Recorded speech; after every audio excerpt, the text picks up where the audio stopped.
During the trial, my daughter smiled confidently, thinking that I was finished. After all, the judge, her old friend, had already decided everything. She leaned over and whispered, "I'm going to leave you with nothing, Dad." But when I took out what I had been hiding in my pocket, her face contorted in shock. Before we continue, please subscribe to the channel and write in the comments what time it is where you are now. The fluorescent lights buzzed overhead. My back hurt from the wooden bench. Across from me, Octavia examined her nails. French manicure, expensive, while Dererick whispered something that made him smile. Their lawyer, Luther Hayes, checked his Rolex for the third time in 5 minutes.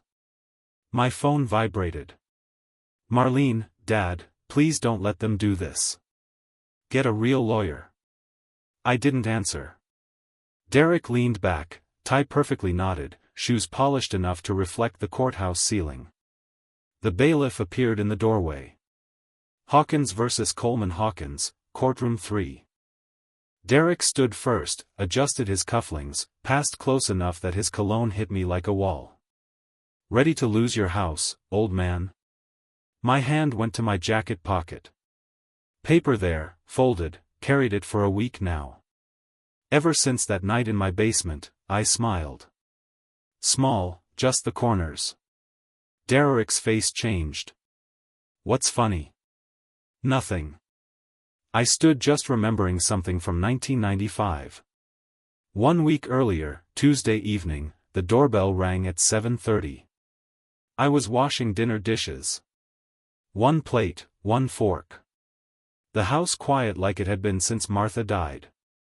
Through the window, I saw Octavia's Lexus in my driveway. Dererick's BMW behind it. A third car, black Mercedes. They carried briefcases. Practiced expressions. Concerned maybe. Hard to tell with Derek. His face always looked like he was calculating profit margins. I opened the door. "Dad." Octavia didn't hug me. Hadn't in months. "We need to talk about." "Can we come in?" I stepped aside. They filed into my kitchen. Luther Hayes introduced himself. Firm handshake. Expensive suit that costs more than my mortgage payment. Derek pulled out a chair without asking. "Lim. We need to talk about your debt."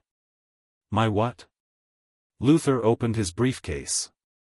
"Mr. Hawkins, my clients have documentation. I'm talking to my daughter." I looked at Octavia. "What is this?" Her eyes found the countertop. "Dad, you borrowed money. A lot of money for my business. You remember? I gave you money. Never borrowed it." Derek spread papers across my kitchen table. "Semantics. Point is, you owe us 200 grand. The papers had my signature. Close enough, anyway. Dates going back 5 years. Promissory notes, legal language." I pulled my reading glasses from my shirt pocket, studied each page. They watched. Luther tapped his pen against his briefcase. Derek checked his phone. "These signatures aren't mine." Luther's pen stopped tapping. "They match perfectly, Mr. Hawkins. We had them verified." "By whom? Does it matter?" Dererick leaned forward. "Sign the transfer. Your house covers the debt. We're being generous." "Generous?" Not a question. The word sat there. I made coffee. Filled the pot, ground the beans. Dererick's foot tapped, impatient. "Good. Dad, please." Octavia's voice had that rehearsed quality like she'd practiced this. "Don't make this harder than it needs to be." "Coffee." I held up 2 mugs. They didn't answer. "More for me, then." I poured, drank, hot enough to burn. The papers sat on my table. Lies and expensive paper stock. "I'm not signing anything." Dererick stood fast enough, his chair scraped. Then we'll see you in court. Octavia touched her purse strap.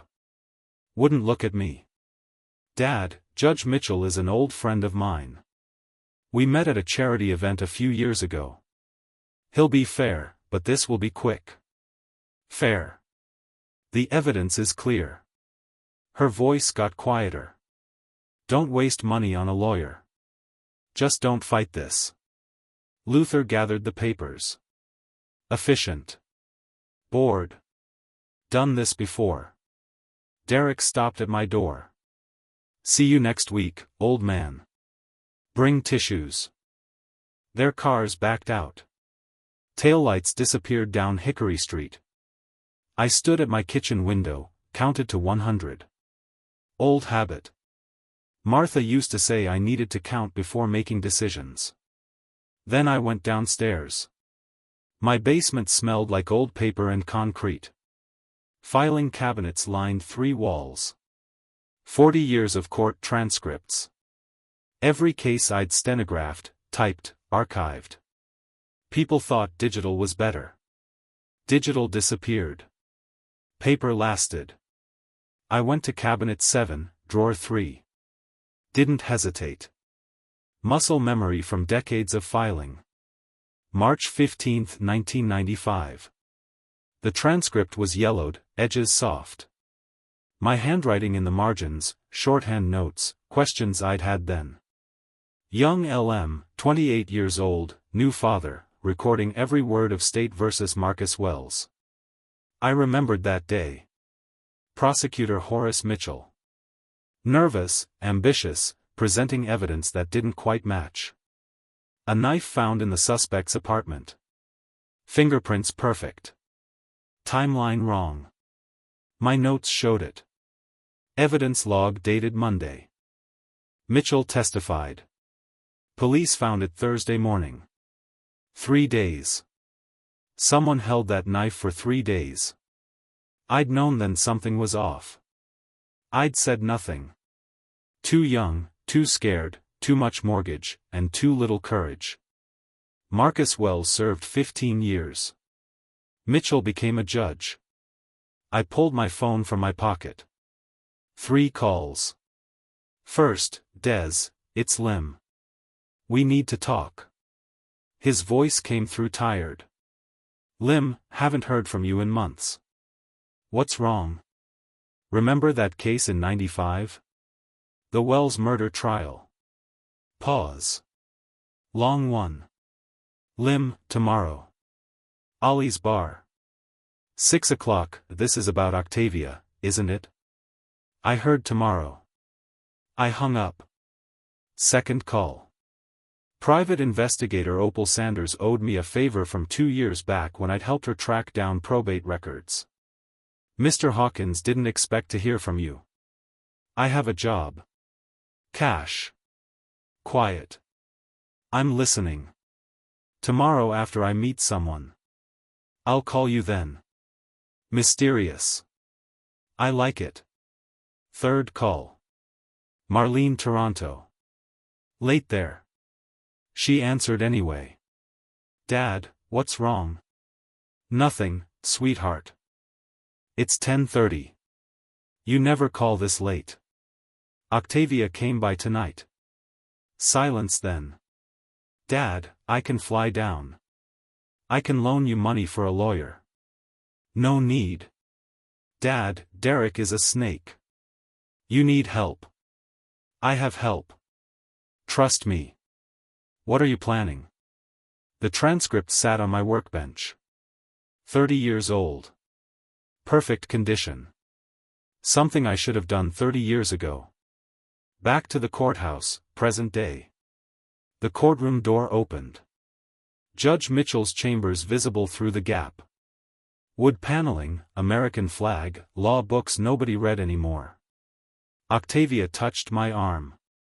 First contact in months. Dad, I'm sorry it came to this.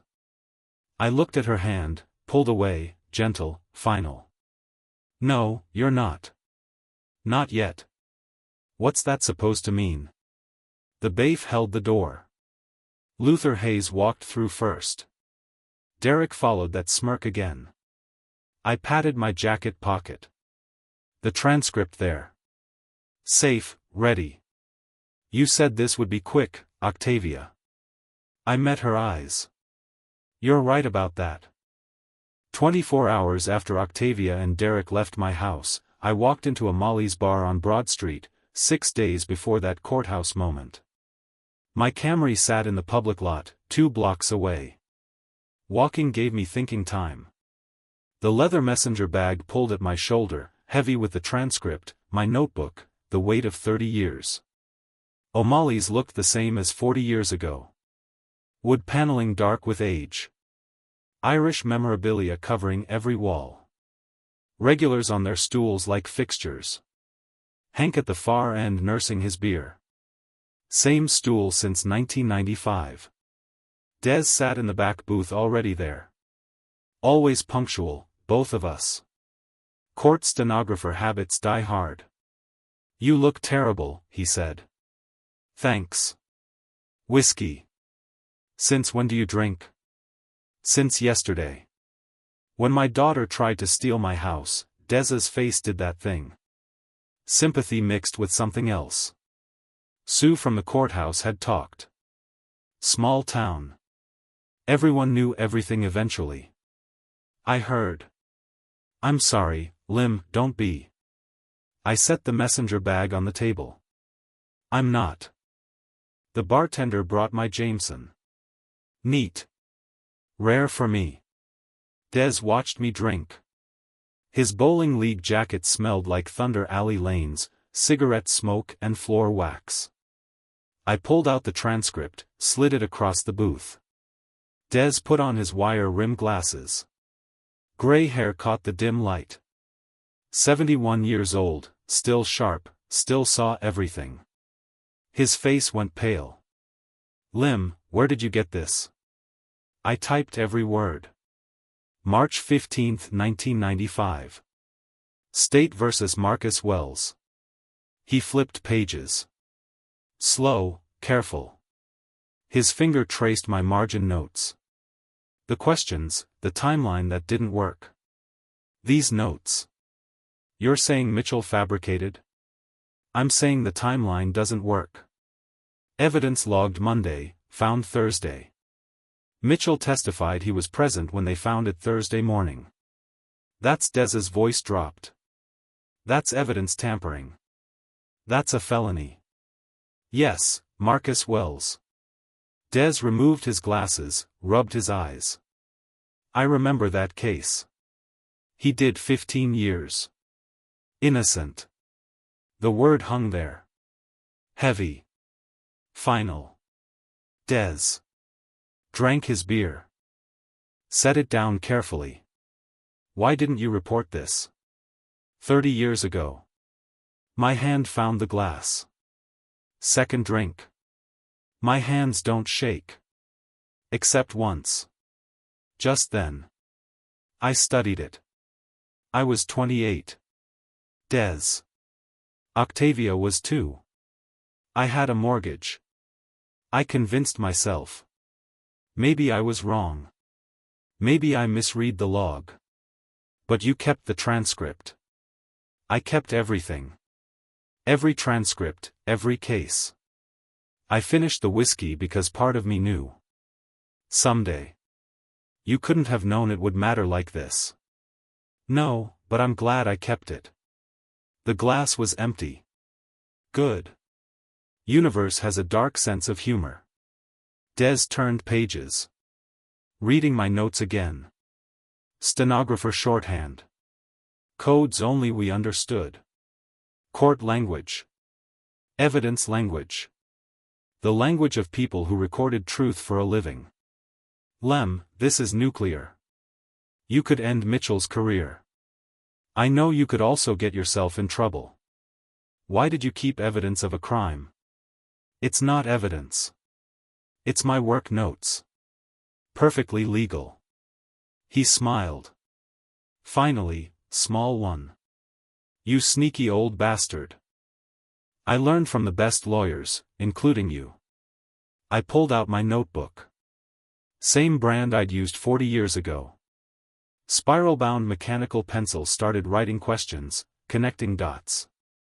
Here's what I don't understand, I said. Why is Mitchell helping Octavia? Maybe he really is an old friend. No, judges don't risk their careers for friends' civil cases. There's something else. Derek has to be. Mitchell's what, 65? Respectable, careful.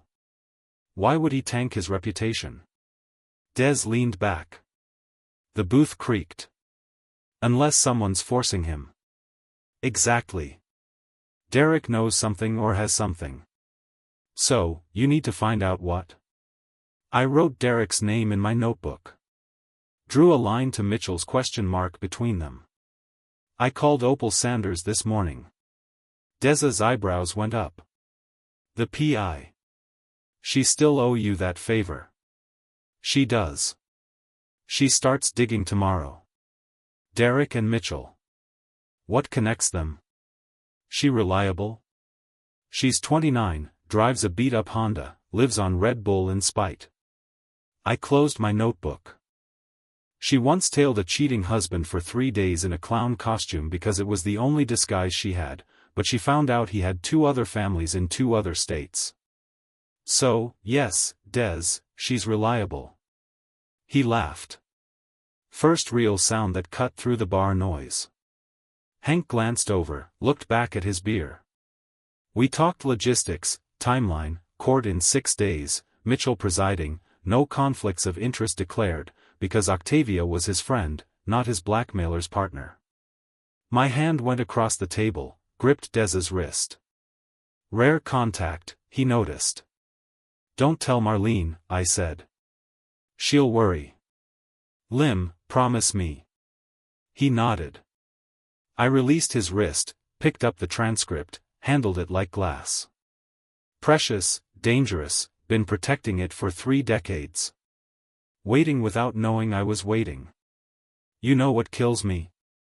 I said, I was sitting on this bomb for 30 years, and my daughter picked the worst possible judge to threaten me in front of. If Derek's the mastermind he thinks he is, he should have done his research. Then again, he calls me old man like it's an insult. Des smiled. Old means you remember. Old means I have receipts. Hank shifted on his stool closer to our booth, pretending to read the menu he'd memorized in 1990. The Wells case, I said quieter. March 95. Terrible thing. Hank's head turned just slightly. My stomach dropped. You know they let him out eventually. Hank called over. Saw it in the Chronicle DNA or something. Innocent the whole time. Terrible thing. I froze. Desiden. Yeah, I said casual, forced, terrible. Hank returned to his beer, but the damage was done. Small town, small bar. People remembered. People talked.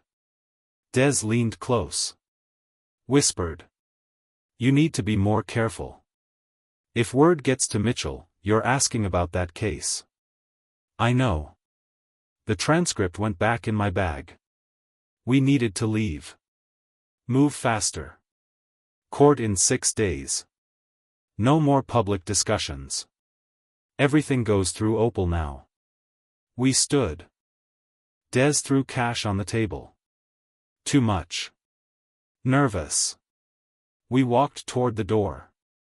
My phone buzzed. Text message. Unknown number. I opened it. My face must have changed. Des grabbed my arm. What? I showed him the screen. Photo. Recent. Derek and Judge Mitchell. Together. Mitchell's chambers. Mitchell handing Derek a document. Both smiling. Comfortable. Familiar. Time stamp. Yesterday.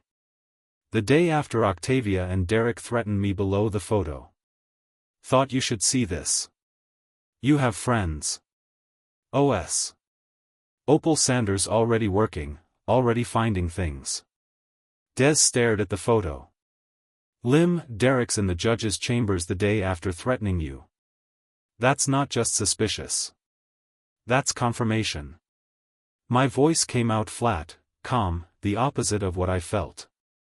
Mitchell's not helping Octavia. He's helping Derek. And whatever Derek has on him, it's big enough to risk everything. My phone buzzed again. Another text from Opal. There's more. Call me tonight, private. This goes deeper than you think. I stood in Ali's doorway, the bar noise behind me. Augusta night ahead. My daughter wasn't the mastermind. She was another victim. And Derek's game was more dangerous than anyone knew. I called Opal Sanders from my Camry. Engine off. Street lights cast orange through the windshield. Des sat in his car 3 spots over, waiting, making sure I got home safe. Old friend habits. She answered on the first ring. Mr. Hawkins. That photo is just the start. What else did you find? Derek Coleman. Sealed criminal record 2018. Richmond County. My hand tightened on the phone. Sealed by whom? Take a wild guess. Judge Horace Mitchell signed the order. The pieces clicked. So Derek has leverage. Bingo. I'm pulling the case file tomorrow. Won't be easy. Sealed records are sealed. But I have a friend in the clerk's office. How much do I owe you for this? You got my brother's DUI dismissed in 2019. Testified about chain of custody errors. Remember? I remembered. Young kid, 22, stupid mistake. My testimony about the evidence log saved him. Then we're even well getting there. We talked for 45 minutes. She'd been staking out Mitchell's courthouse office since morning. Watched Derek arrive at 2, stay 90 minutes, leave with a folder. She ran preliminary backgrounds, Derek's sealed case, his financials, his connections. There's more, she said. That charity gala in 2022 where Octavia supposedly met Mitchell by chance. What about it? Derek donated $5,000. Unusual for a mid-level realtor. He specifically requested a table near Mitchell. My breath caught. He planned it 3 years ago. Whatever he's doing, he's been working it for a long time. I drove home 20 minutes through empty Augusta streets. My house looked smaller somehow, darker. I parked in the driveway and sat there. Tomorrow I'd start building the case. Tonight, I just needed to breathe. Morning came at 5. No sleep. I went downstairs. My basement became a war room. I pulled the old corkboard from behind the filing cabinets, propped it against the wall, started pinning documents, timeline and blue marker across the top. 1995, Wells case. 2005, Mitchell becomes judge. 2018, Derek sealed case. 2022, Derek introduces Octavia to Mitchell. 2025, present. Yellow sticky notes with questions. Red string connecting events. Actual strain. I looked like a conspiracy theorist or a TV detective. Difference being my conspiracy was real and I had receipts. 30 years of receipts. I briefly considered adding photos of Derek with a red X through his face, but that seemed dramatic. I settled for a printout of his smug LinkedIn profile photo instead. Same effect. The stenographer part of my brain loved this. Visual patterns, connections, timeline inconsistencies jumping out in red string. My phone buzzed. Email from Opal.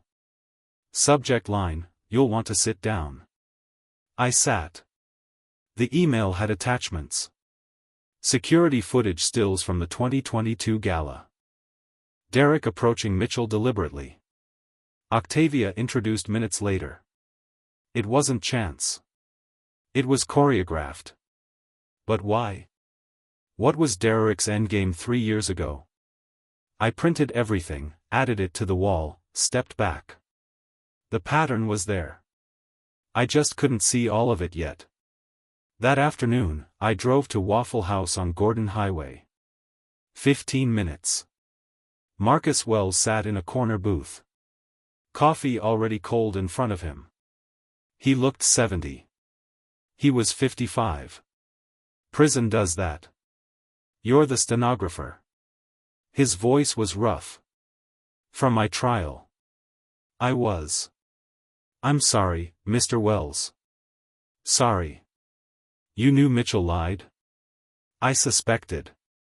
The timeline didn't match, but I was 28. New father, mortgage. The word stuck. I didn't have proof. Just notes. I did 15 years. I know. And I can't give you those years back. But I can help you get justice now. Wells laughed. Bitter sound. Justice? Man's a judge now. Untouchable. Not if we do this right. He's dirty. Was dirty then, is dirty now. And now he's helping someone steal my house. Karma is a funny thing. I slid the transcript across the table. He read my margin notes slowly. His hands shook. What do you need? You're the victim. The proof Mitchell fabricates evidence. When the time comes, I need you to tell your story publicly. When? Soon. He studied me, evaluating. Why should I trust you? You stayed quiet for 30 years. Fair question. Because I'm not asking you to trust me. I'm asking you to trust yourself. You know what happened. You know Mitchell lied. Help me prove it. Wells folded the transcript, pushed it back. Keep it safe, and when you're ready, I'll be there. The next morning, I visited a strip mall across town. Carl Pitts's law office sat between a nail salon and a vape shop. Water stain on the ceiling shaped like Florida. Carl's law degree hung crooked. Correspondence school. Mr. Hawkins. He stood nervous. Have a seat. His desk was cluttered, files stacked haphazardly, coffee rings on every surface. So, Mr. Hawkins, you're being sued by your daughter for $200,000. That's what she claims. And you have documentation proving you didn't borrow this money. The promissory notes are forged. Pitts shifted papers. Well, we'll need to prove that. Handwriting analysis. Maybe forensic accounting. How much would that cost? Oh, several thousand. Maybe 10, 15. I have $500. His face fell. 500. Mr. Hawkins. That's not I mean for a case like this. Can you represent me or not? He deflated completely. Yes, but I have to be honest. Against Luther Hayes, this will be difficult. I understand. Do your best. I was paying this man to lose my case and I still felt like I might be overpaying. The water stain judged me silently. That evening, Marlene called practically screaming. Dad, I googled Carl Pitts. He has a 2-star rating on Yelp. Since when do lawyers have Yelp ratings? Since forever, Dad. He lost 12 out of 14 cases last year. Those were DUIs. Exactly. He loses DUIs. How is he going to handle property law against Luther Hayes? Marlene, I can loan you money. 20,000, get a real lawyer. No, Dad, you're being stubborn. This is your house. Where will you live? Trust me, sweetheart. That's what you keep saying. But have I ever let you down? Quieter now. No. Then trust me now, please. She hung up. Not angry. Just scared. I didn't blame her. Downtown Augusta, Rita Chen's notary office. Fifth floor of an old building that smelled like coffee and copy toner. Rita was 60-some, stern, glasses on a chain, took her job seriously. I laid the 1995 transcript on her desk, my stenographer certification from that era beside it. Mr. Hawkins, this is 30 years old. I made that copy in 1995. It was legal then. Stenographers kept working copies. And you've had it since? In my basement. Every transcript I ever made, I never throw anything away. She examined my certification. My signature from 3 decades ago. The transcript pages. This could be explosive if it proves a judge fabricated evidence. Yes. Rita stamped the document. Official seal. I'm notarizing that this appears to be a legitimate court transcript copy and that you've provided your certification ID from 1995. What you do with it is up to me. Thank you, Rita. Thursday evening, bowling alley. Des was horrified. Carl Pitts, you hired Carl Pitts? I did. The man who once showed up to court with his fly unzipped. Was it unzipped the whole time? Lim, this isn't funny. It's a little funny, but it's necessary. Explain. I set down my bowling ball. If I hire a good lawyer, I might actually win the case or draw it out or settle. And that's bad. That's incomplete. I don't want to beat Octavia in civil court. I want to expose why Mitchell is helping Derek. I need Mitchell confident, smug, making mistakes. Understanding dawned in his eyes. So, you're going to lose spectacularly. And when Mitchell thinks he's won, when Derek thinks he's safe, when Octavia thinks I'm defeated, you pull the transcript. I pull the transcript. But something bothered me. At the bar earlier, I'd mentioned the Wells case.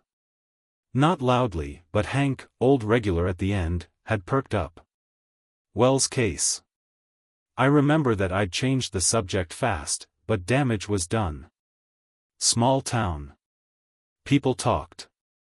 Des had warned me. You need to be more careful if word gets to Mitchell. I knew first crack in my careful planning. Emotional, angry, capable of mistakes. No more public discussions. Everything through Opal now. Friday night late. My phone rang.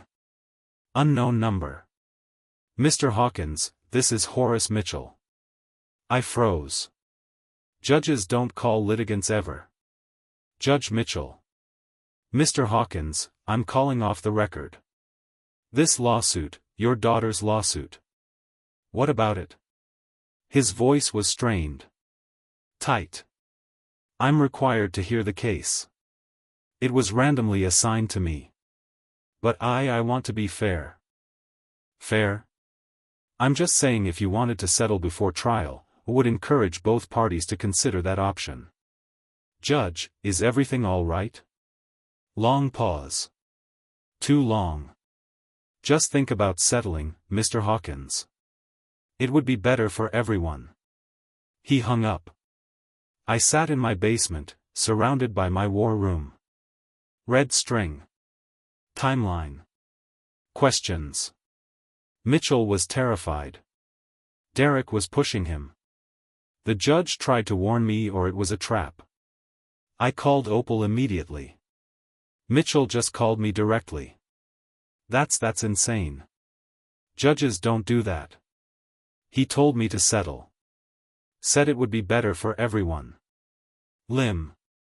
Either Mitchell is trying to help you or Derek told him to scare you off. Either way. Either way, I'm in deeper than I thought. Court in 3 days. And now Mitchell knew I wasn't backing down. I woke up at 5 a.m. on the day I planned to lose everything. Coffee first, black, then shower, then choosing what to wear. My father's watch. My best suit from Martha's funeral. 3 years ago.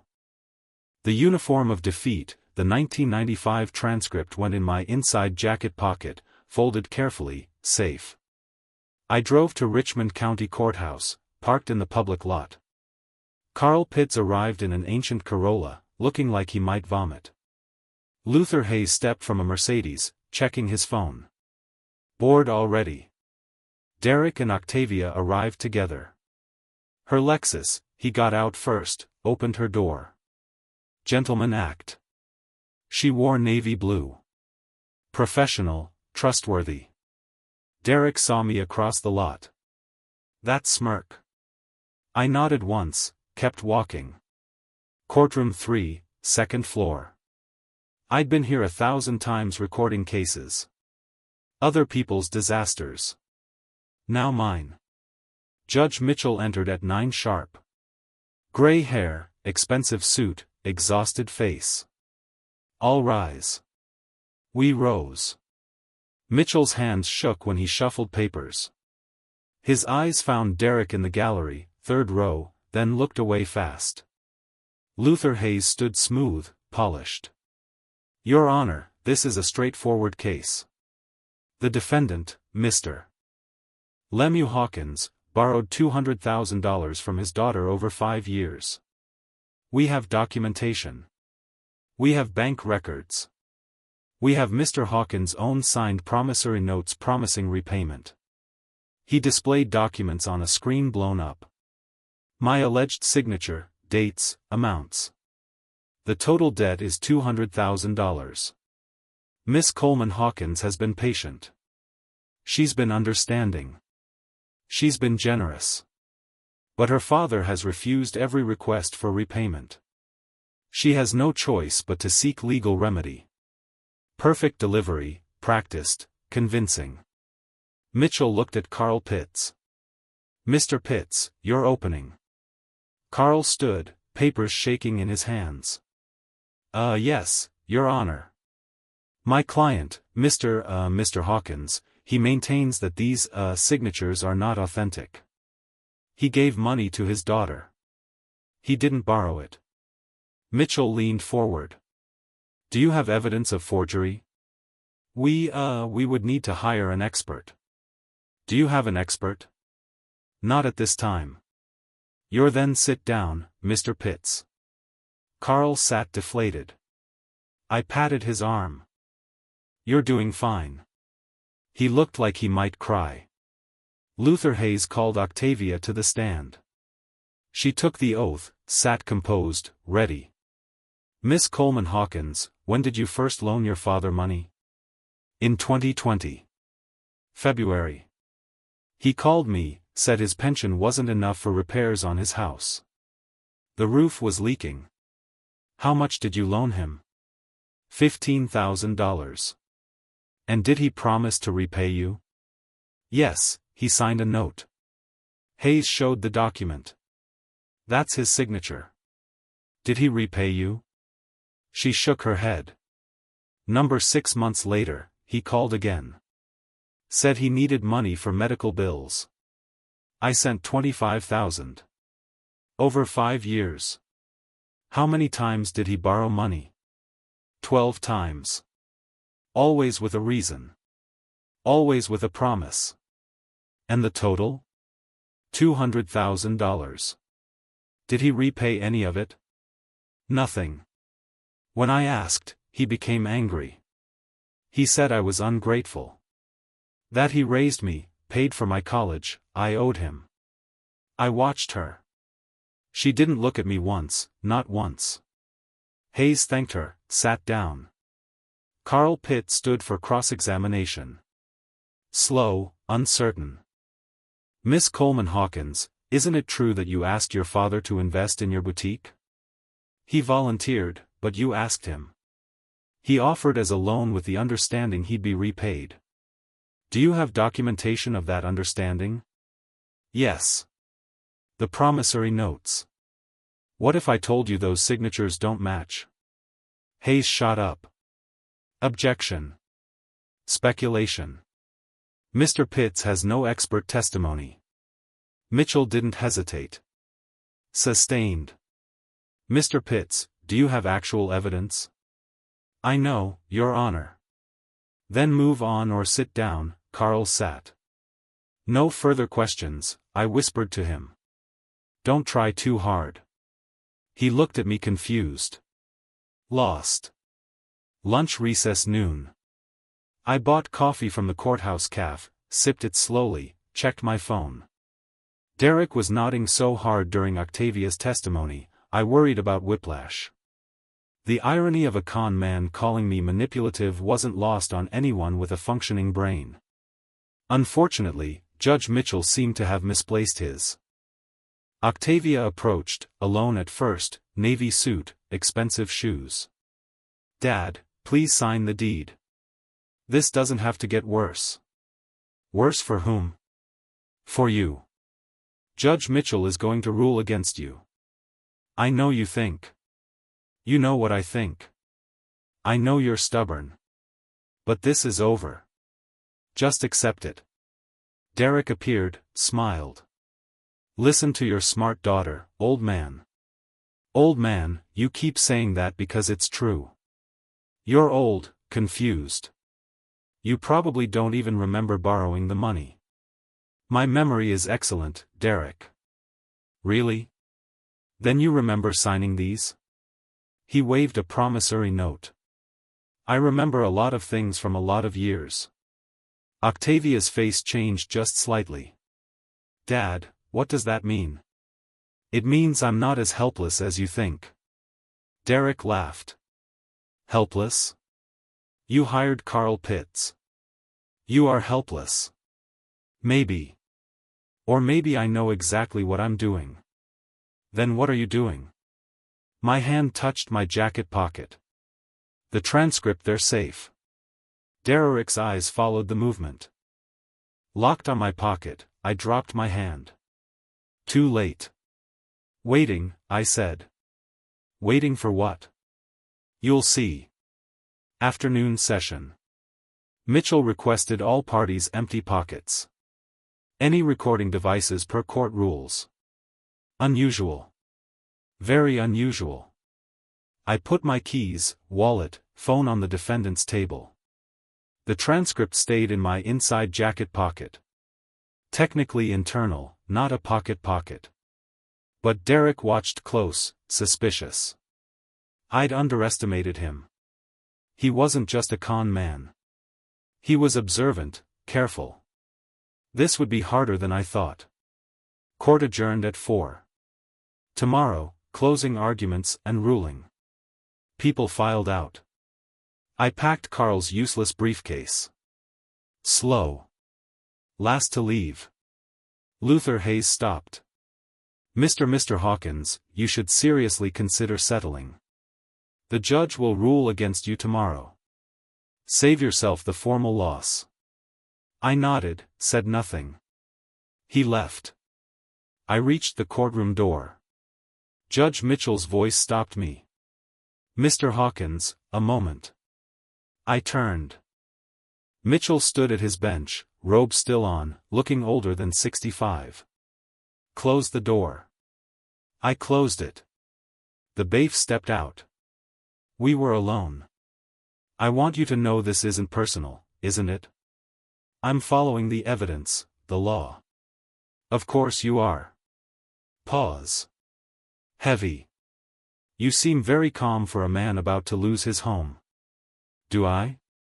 Most people in your position would be angry, desperate. I'm not most people. Mitchell studied me. No, you're not. You were a court stenographer. 40 years. 39 years and 8 months. But yes, then you've seen a lot of cases. Thousands. Seen a lot of judges. Good ones, bad ones, and everything in between. His voice dropped, barely audible. What kind am I? I looked at him. Really looked, saw the man behind the robe, trapped, scared, guilty. You were a good prosecutor once, Horace. 1995, State vs. Marcus Wells. Remember that case? His face went white. Absolutely white. His hand gripped the bench edge. I was the stenographer. I remember it very well. Every word. Get out. See you tomorrow, Judge. I walked out, left him frozen. In the hallway, my phone buzzed. Opal Sanders. Got the 2018 file. You need to see this now. Tomorrow would be interesting. I slept 4 hours. Enough. Spent the rest of the night reading Opal's file on Derek's 2018 case. Now I understood everything. Court reconvened at 9 o'clock. Same seat, same defendant's table, same worn transcript in my inside jacket pocket. Mitchell entered. Looked worse than yesterday. Gray, exhausted, trapped. Luther Hayes stood for closing. Your Honor, the evidence is clear. The defendant owes my client $200,000. We request immediate judgment. Carl Pitts tried. God love him, he tried. Your Honor, my client maintains his innocence, but we have no evidence to counter. Mitchell nodded, lifted his prepared statement, having reviewed the evidence, the promissory notes, the testimony. I stood. Mitchell stopped mid-sentence. Mr. Hawkins, Your Honor, I have one question for the plaintiff. This is highly irregular. I've heard testimony. One question, that's all I ask. Mitchell paused, calculation behind tired eyes. Maybe he thought I'd embarrass myself. Maybe some part of him wanted to delay the inevitable. One question, Mr. Hawkins, then I'm ruling. Octavia returned to the witness stand, confused, but confident. Dererick whispered something encouraging from the gallery. She smoothed her navy suit. I kept professional distance. Octavia, do you really believe Judge Mitchell is helping you out of friendship? What? I don't. What kind of question is that? A simple one. You said he's an old friend that you met at a charity event 3 years ago. Yes. And did you ever wonder why a respected judge would risk his reputation to help you win a civil case? Luther Hayes shot up. Objection. Relevance. Sustained. Mr. Hawkins, ask your question or sit because I don't think he's helping you out of friendship, Octavia. I think he's helping you because your husband is blackmailing him. The courtroom erupted. Derek jumped up. His chair hit the floor. Metal on marble. Beautiful acoustics. The courtroom had excellent sound design for dramatic moments. I appreciated that. Derek did not. That's insane. Your Honor, this is defamation. I ignored him, kept looking at Octavia. Derek introduced you to Mitchell deliberately. It wasn't chance. Dad, what are you talking about? Dererick pushed forward. Don't listen to him. He's desperate, making up lies. Am I? I reached for my inside jacket pocket. Slowly, everyone watched, Dererick's eyes locked on my hand. I pulled out the transcript, folded, yellowed. 30 years of evidence. What is that? Dererick's voice pitched high. What do you have? Proof. Mitchell's voice cracked. Mr. Hawkins, sit down. Proof that Judge Mitchell fabricated evidence 30 years ago. Proof that sent an innocent man to prison. Proof that your husband used to force the judge to rule in your favor. I held the transcript up. Old paper. Official court header visible. My handwriting in the margins. March 15, 1995. State vs. Marcus Wells. Murder trial. I was the court stenographer. Mitchell went white. Absolutely white. I recorded every word of that trial, Judge, including the evidence timeline that didn't match. Luther Hayes. Your Honor, I must object to this entire a murder weapon allegedly found in Marcus Wells' apartment on Thursday morning, but the evidence log I saw, the log I transcribed, showed it was tagged and logged on Monday, 3 days earlier. Mitchell stood, swayed, bafe. Someone held that weapon for 3 days. Someone added Wells' fingerprints. Someone fabricated evidence, and that someone was Prosecutor Horace Mitchell. Derek screamed. This is all speculation. He has no proof. I looked at the back row. I have 30 years of proof. My notes, my observations, my sworn testimony as an officer of the court. Marcus Wells stood slow, deliberate. I'm Marcus Wells. The courtroom went silent. Actually, silent. I spent 15 years in Georgia State Prison for a murder I didn't commit. 15 years. My wife left. My children grew up without me. My mother died while I was inside. Mitchell sat down heavily like his legs gave out. You did that, Judge Mitchell, when you were a prosecutor. You put me there with your lies. Octavia whispered. Dad, is this true? It's true.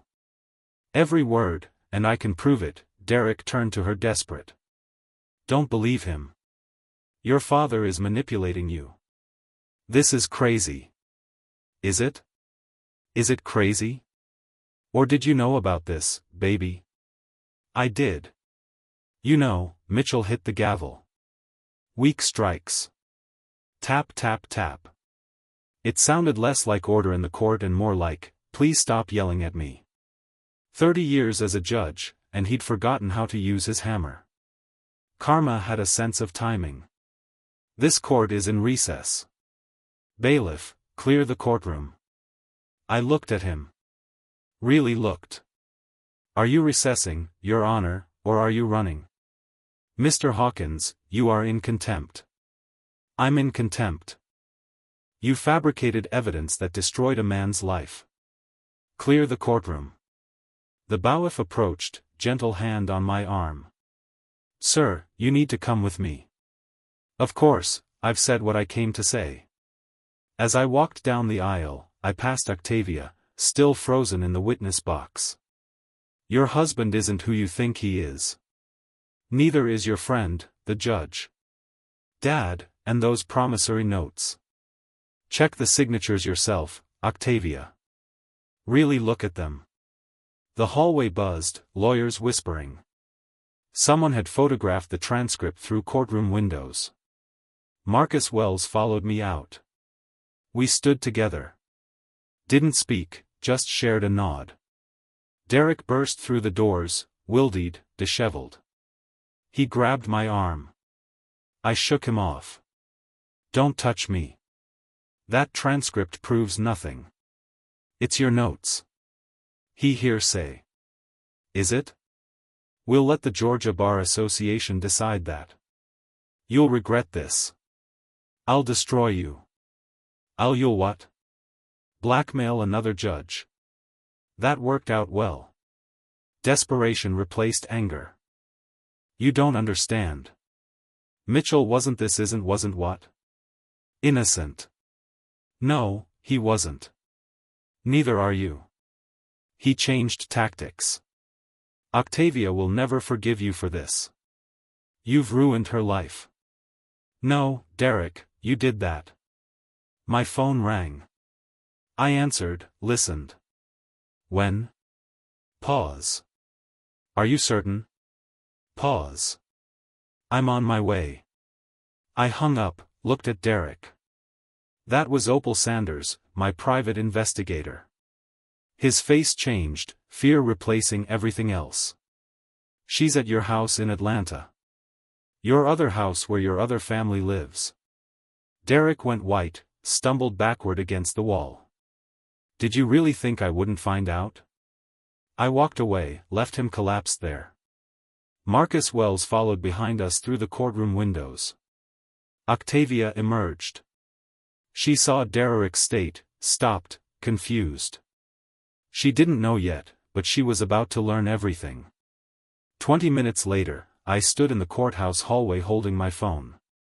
Derek crumpled against the wall 10 feet away, looking like he'd been hit by a truck. He had been, just not the kind with wheels. Mitchell's secretary approached, nervous. Judge Mitchell requests all parties in chambers immediately. Derek barely stood. Octavia appeared from somewhere. Mascara smudged, face blank. Luther Hayes materialized, already calculating exit strategies. Carl Pitts followed like a confused puppy. We filed into Mitchell's chambers. Wood paneling. Law books nobody read. Photos of the judge with politicians who'd abandon him tomorrow. Mitchell sat behind his desk, still in his robe, hands shaking. He spoke before anyone else could. "I'll resign within 30 days. I'll refer Marcus Wells to the GBI. I'll dismiss your case immediately with prejudice. Just what else do you want?" I blinked. "That's it. What else is there? My career's over. My reputation is destroyed. You've won, Mr. Hawkins." "I didn't want to win, Judge. I wanted justice." "Justice?" Bitter laugh.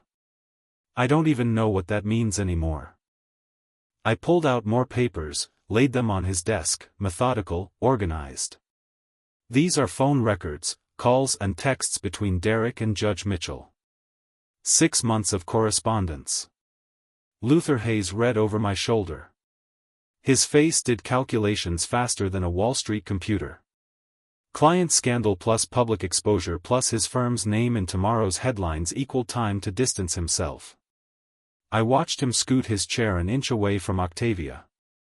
Subtle, professional, cowardly. Text from Derek Coleman, January 15th. "I know about Marcus Wells, 1995. Evidence problems. Want me to keep quiet? Your response, Judge. What do you want?" Derek found his voice. "Those could be fake. Anyone can fake text records. Shall we get a warrant for your phone? Check the originals." Silence. Octavia took the pages from Hayes. "Read slowly." Her face transformed. "Make sure the old man loses everything. You wrote that about my father. Baby, you don't understand the context."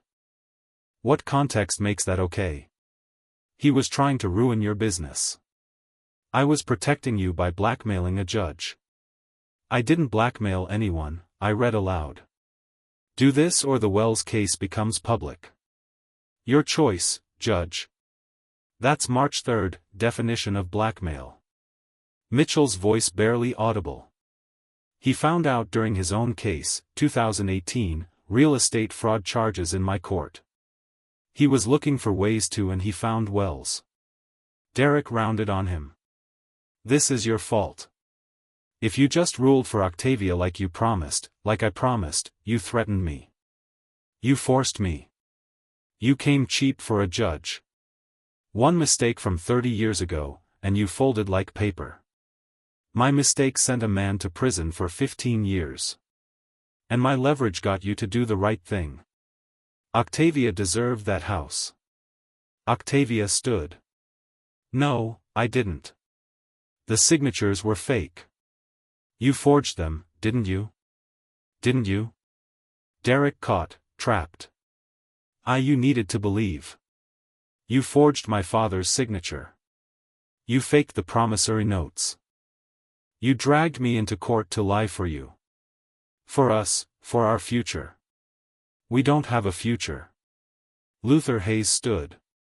"Mr. Coleman, I'm withdrawing his counsel effective immediately." "You can't do that." "I absolutely can, and I am."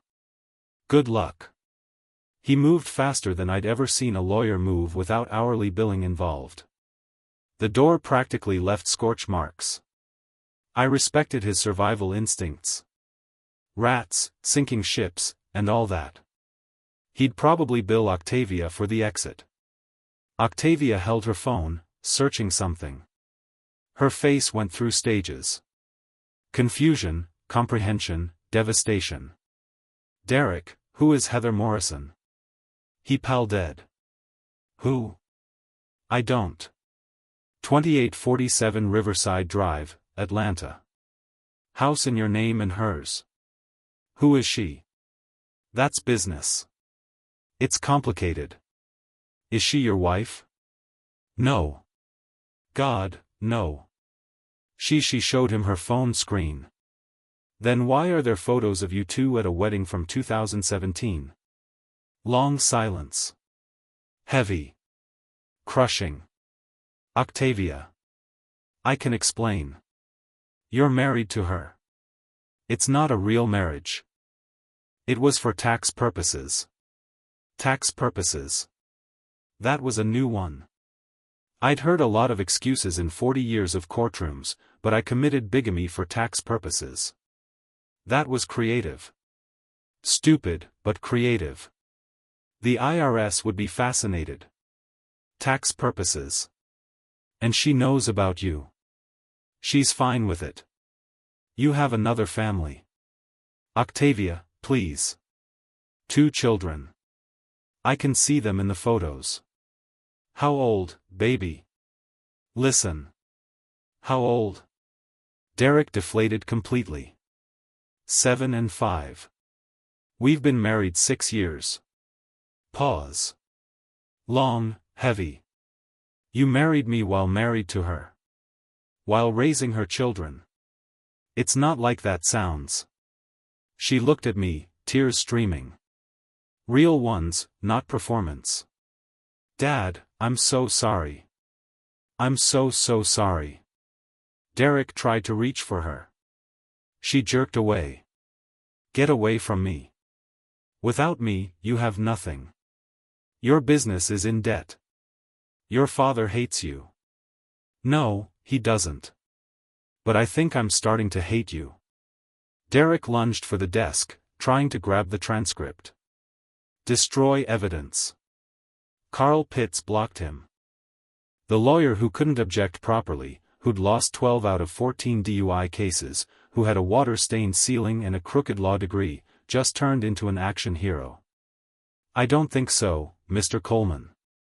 The bailiff entered, grabbed Derek.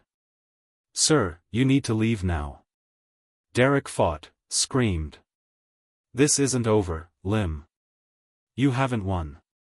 I watched him dragged out. Yes, Derek, I have. My phone buzzed. Text from Opal. Marcus Wells arrested. County jail. Confronted Mitchell in parking lot. Need bail.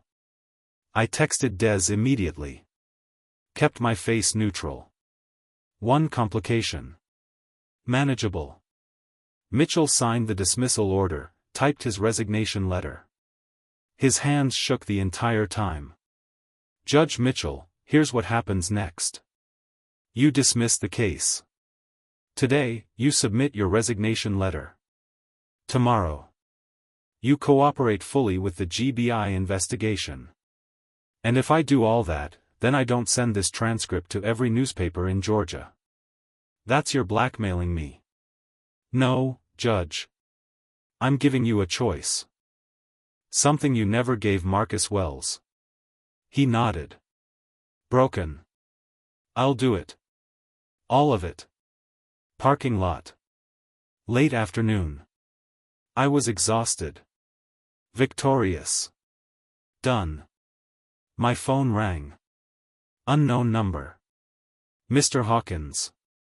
This is Heather Morrison, Derek's other wife.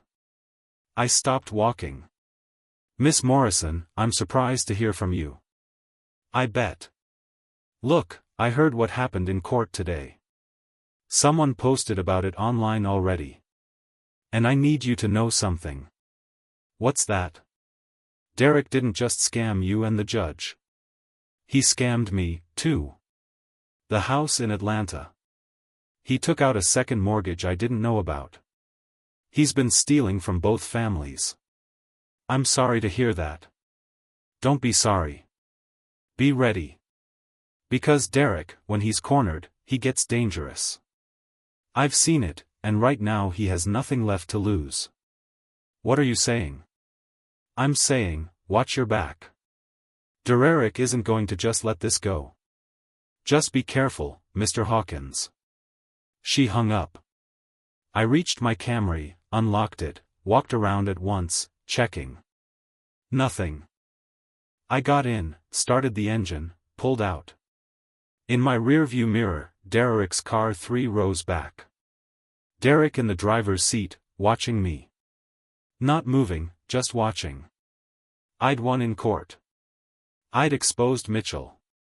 I'd saved my house. But Heather Morrison was right. This wasn't over. 3 days passed. Mitchell's resignation made the front page. Derek vanished. Octavia. I didn't know where she was until my doorbell rang at 2 o'clock in the morning. I'd been in my kitchen reviewing documents from Opal. Couldn't sleep. Too wired. I approached the door cautiously. Heather's warning about Derek being dangerous echoed through the peephole. Octavia destroyed.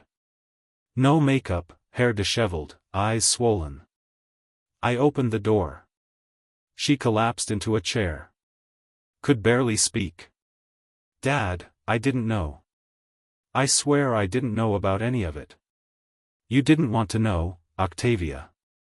There's a difference. I made coffee. Old habit, but my face stayed hard. She told me about Derek's counterattacks. False police report claiming I threatened him, stalked him. His new lawyer pushing Augusta PD to investigate, restraining order talk. He emptied our accounts, every business account, personal savings, everything. $320,000. I can't make payroll. Can't pay rent. Each revelation made me angrier. Not at her. At Derek's vindictiveness. He's been calling my clients, telling them I'm mentally unstable, that I'm lying, that I'm covering up crimes, my vendors are cutting ties. Come downstairs. My basement investigation wall. 3 years of Derek's manipulation laid out in colored string and documents. Octavia stared. How long have you known about Derek and Mitchell? 2 weeks. About Derek being a snake? Much longer. Why didn't you tell me? Would you have believed me? Pause. Heavy. No. Exactly. She traced the timeline. The charity gala, the business loans, the lawsuit, all connected. He played me from the beginning. Yes, he did. I showed her everything. Phone records, property transactions, the sealed 2018 case, then Atlanta, Derek's other family, other house, other life. She ran to the bathroom, threw up. When she emerged, she was different. Harder, angrier. Octavia, there's something you need to understand. You committed perjury. Her face went white. What? No, I just testified. You testified under oath. You swore those promissory notes were real. You said my signatures were authentic. That's a felony. 2 to 10 years. But I didn't know they were fake. Did you check? Did you verify? Or did you just believe Derek? Silence. She hadn't checked. Believed her husband over her father. The DA could charge you tomorrow. Mitchell's case is getting major attention. They'll want everyone involved. What do I do? That depends. Are you ready to tell the truth? At 4 a.m., my landline rang. Heather Morrison. I put it on speaker. Mr. Hawkins, Derek called me. He's panicking. He asked me to lie for him. Give him an alibi. He wants me to take the kids and leave the country with him. Said he has $300,000 in cash. Octavia's stolen money. Heather emailed an audio file. We listened. Derek begging his other wife to run away with him, promising her the money he stole from Octavia. Octavia's face hardened completely. I'll help you destroy him. Morning came. We sat at my kitchen table. Planning? Really? Planning together for first time in years. My phone rang. Marcus Wells. Mr. Hawkins, I heard Derek emptied your daughter's accounts. I think I know where some of that money is. Wells had been watching Derek for months. Saw him making deposits at a check cashing place on Broad Street. Had photos, timestamps. I want to help. Derek profited from what Mitchell did to me. Time he paid for that, too. I pulled property records while Wells talked. Something caught my eye.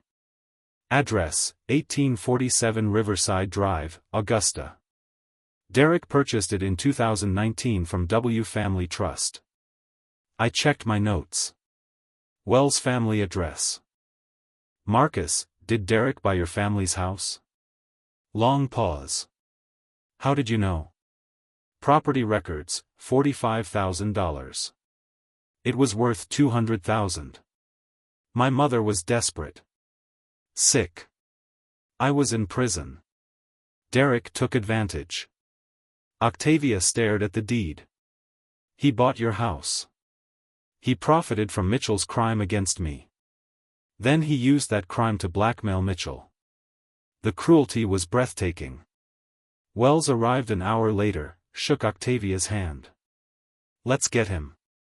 We worked through morning drafting Octavia's statement, gathering evidence, contacting the DA. I went to my basement alone, pulled a photo from my desk drawer. Octavia at age 7, gapped a smile, holding my hand at the beach. I stood there holding that picture.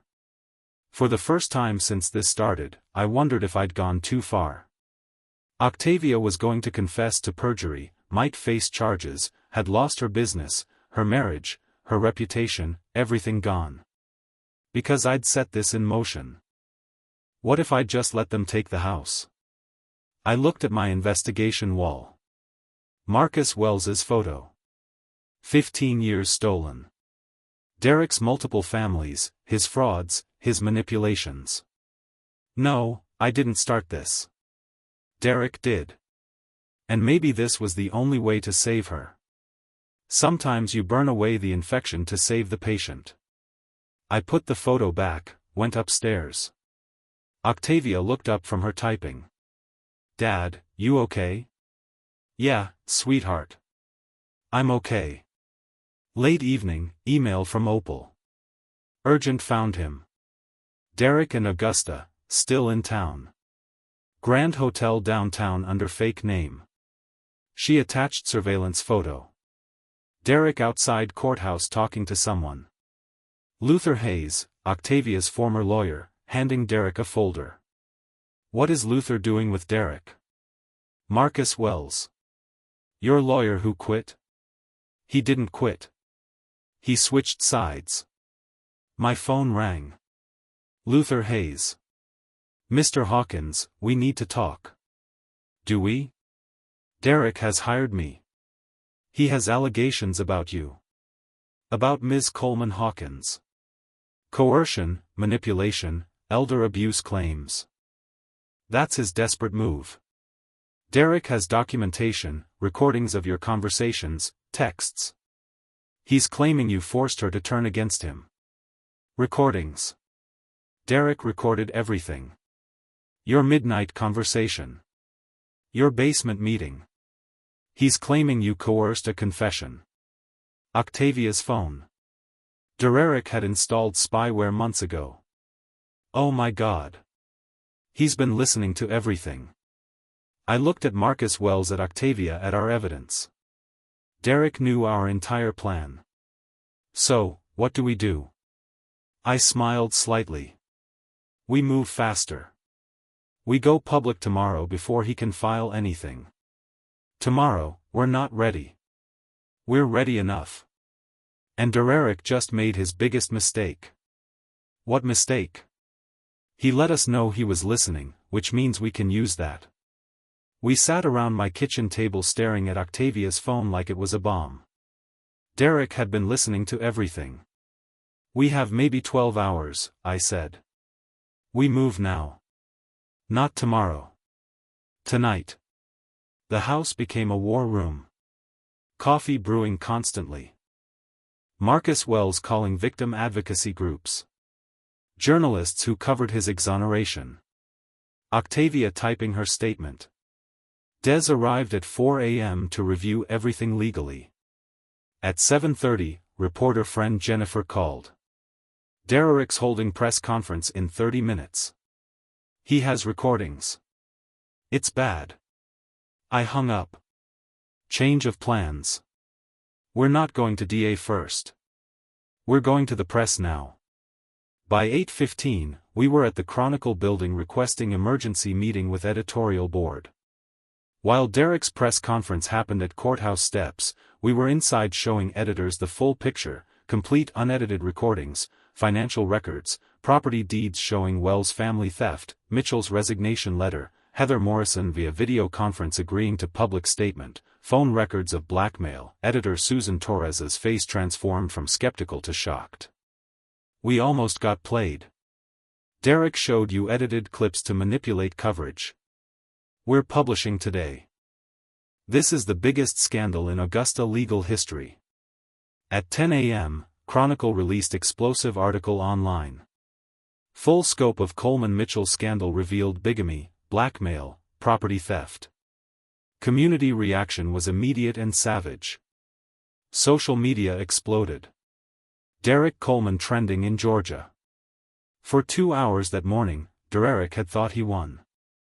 His press conference, Luther Hayes defending him on TV. News coverage presenting both sides. Derek ordered room service breakfast at the Grand Hotel. Celebration. Then Hayes' secretary burst in. "The Chronicle just published. You need to see this." Hayes read it, went white. His reputation now tied to Derek's guilt. He started damage control, which meant abandoning Derek again. Derek's phone started buzzing. Friends calling him lying sack of Heather sending you destroyed our lives. He pulled up the article, read his own words, unedited, proving his guilt. Saw Heather's testimony. Wells' story. The room service arrived. He couldn't eat. His victory lasted 120 minutes. By noon, TV news crews were hunting him. Luther Hayes called press conference to withdraw. I was provided incomplete information. Running again. The internet was merciless. Within 6 hours, Derek went from threatening press conference to national punchline. Someone created meme. Derek's face with caption, "Got married to second woman for tax purposes." Tax preparers hate this one weird trick. I almost felt bad. Almost. Then I remembered he called me old man and tried to steal my house. Saturday evening, Marcus Wells got a call. Augusta City Council meeting Tuesday night. Mitchell was supposed to receive Service to Justice Award. Ironic timing. City Council wanted to use that meeting to address the scandal. Invited Wells to speak, Lem to present evidence, public to witness. Derek would be there, subpoenaed. Everything comes full circle. Hotel staff reported Derek's room was disaster. Furniture blocking door, multiple whiskey bottles, TV constantly showing news coverage of himself. When manager knocked about checkout, Derek screamed, "Go away. I'm calling my lawyer." "Sir, we need you to leave by tomorrow." I said go away. He made desperate calls to Luther Hayes. "You piece of you can't abandon me. I'll sue you." To Heather. 8 voicemails escalating from apologetic to threatening. To Octavia. Blocked. Messages didn't deliver. Saturday evening, Derek tried checking out back entrance wearing baseball cap and sunglasses. Reporters spotted him. He retreated. Tried again at 2 a.m. front desk. "Mr. Coleman, you have outstanding bill." He threw credit card, declined. Accounts frozen by bank fraud investigation. "I'll bring cash tomorrow." Never did. Mrs. Patterson told her neighbor. "Can you believe Derek Coleman, 2 wives, and that poor Wells man? I always said there was something off about him." "You did not. You borrowed his ladder." Sunday evening, relative calm. Derek still hiding. Mitchell disappeared. DA would announce charges Monday. City Council meeting Tuesday. My phone rang. Unknown number. Derek's voice. First time since courthouse. Lim. We need to talk. Do we face to face tomorrow? Just you and me. Why would I do that? Because I have something you want. I already have everything. Your crimes are public. I have the original promissory notes and I have video of me forging them. Time-stamped, dated, everything. Pause. Why would you record yourself committing crimes? Insurance. I record everything, Lim, including things you don't want public. Like Octavia discussing ways to hurt me. Like Marcus Wells stalking me. Like you and your lawyer discussing ways to destroy me. Meet me tomorrow, noon, Old Tobacco Warehouse on Reynolds Street alone or I release all of it. That's blackmail, Derek again. Call it what you want. He hung up Octavia. Dad, you can't go. It's a trap. Marcus Wells. He's desperate, dangerous. I know, Des. If he has those recordings, he can release them whether you meet him or not. Maybe. But if he has video of himself forging my signature, that's evidence worth the risk. What if he doesn't have anything? Then I'll deal with it. Wells, I'm coming with you, he said alone. I don't care what he said. I've waited 15 years for justice. I'm not letting him hurt you. Monday morning, I loaded my car, small voice recorder in one pocket, the 1995 transcript in the other, still carrying it, still my talisman. I drove toward Reynolds Street, toward confrontation in abandoned warehouse. 40 years transcribing confrontations in courtrooms. Now I was having one in an empty warehouse. The setting changed. The principle stayed the same. Let them talk. Let them reveal themselves. Record every word. The warehouse smelled like rot and abandonment. Pigeons nested in rafters. Windows broken, letting sharp rectangles of light through. Derek stood in the center 50 feet from me. He looked terrible, unshaven, clothes wrinkled, eyes wild. You need to call off the DA, he said. No greeting. Make a public statement. Clear my name. No, I have recordings. Octavia planning revenge. Wells stalking me. You conspiring. Release whatever you want, Derek. You're still guilty of everything. He became unhinged. Started ranting. How I'd forced him to extreme measures. How the house should have been his anyway. How I was vindictive, cruel, obsessed. Everything recorded, my pocket device catching every word, including him admitting he forged my signatures. Police arrived. Des had called them early. Told me later he didn't trust Derek not to get violent. Derek realized he'd confessed on my recording. His face went white. You're under arrest, the officer said. Outstanding warrant. DA had issued it Sunday. Derek screamed threats as they led him away. I watched, didn't smile, didn't need to. That evening, city council chambers were packed, standing room only, TV cameras, journalists everywhere. I sat front row with Marcus Wells and Des. Octavia sat separately, middle section, alone. Mitchell arrived with his attorney, looked like a ghost. Council President Patricia Simmons gave for order. Tonight's agenda has changed. Judge Mitchell was scheduled to receive the Service to Justice Award.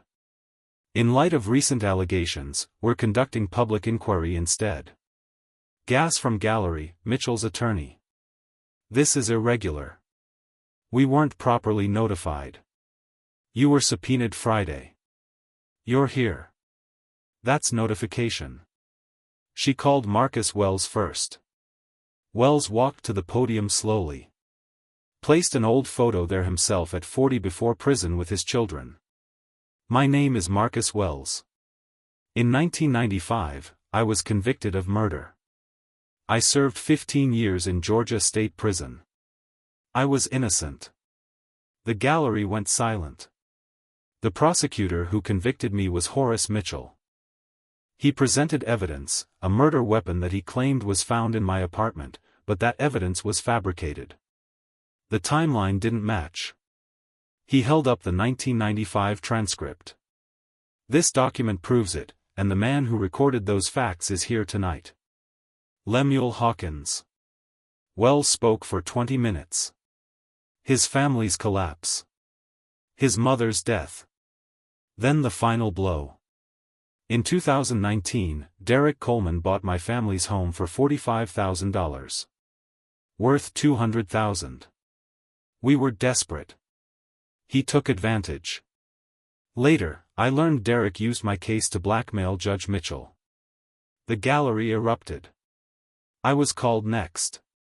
Presented methodically. The transcript with margin notes, evidence, timeline discrepancies. Derek's sealed 2018 case. Phone records proving blackmail. Property records showing Wells' family theft. Everything documented, cross-referenced, projected on screen for everyone to see. Mitchell's attorney kept objecting. This is trial by public opinion. Simmons. This is transparency. Continue, Mr. Hawkins. When I finished, Simmons looked at Mitchell. Judge Mitchell, do you dispute Mr. Hawkins' testimony? His attorney. My client declines to testify without immunity guarantees. That's not how this works, Judge Mitchell. Long pause, then quietly. No, I don't dispute it. It's true. Sensation in the chamber, Mitchell continued. I fabricated evidence in the Wells case. I was young, ambitious. I took shortcuts. An innocent man paid the price. Then Derek Coleman discovered it and blackmailed me. I let him. I rigged Mr. Hawkins' case. All of it true. Public confession on camera. His attorney looked horrified. Rear doors opened. Police officers entered. Judge Horace Mitchell. You're under arrest for obstruction of justice, evidence tampering, and judicial corruption. They handcuffed him in front of everyone. 20 years as a judge, ending with cold metal around his wrists. As they let him pass Marcus Wells, Wells said quietly. 15 years, Judge. Remember that number? Mitchell nodded, couldn't look at him. During public comment period, Octavia approached the podium. My name is Octavia Coleman Hawkins. I'm Lemuel Hawkins's daughter. Murmurs, cameras focused. I testified against my father. I believe Derek Coleman. I believe the promissory notes were real. I was wrong. Derek forged those documents. He manipulated me for years.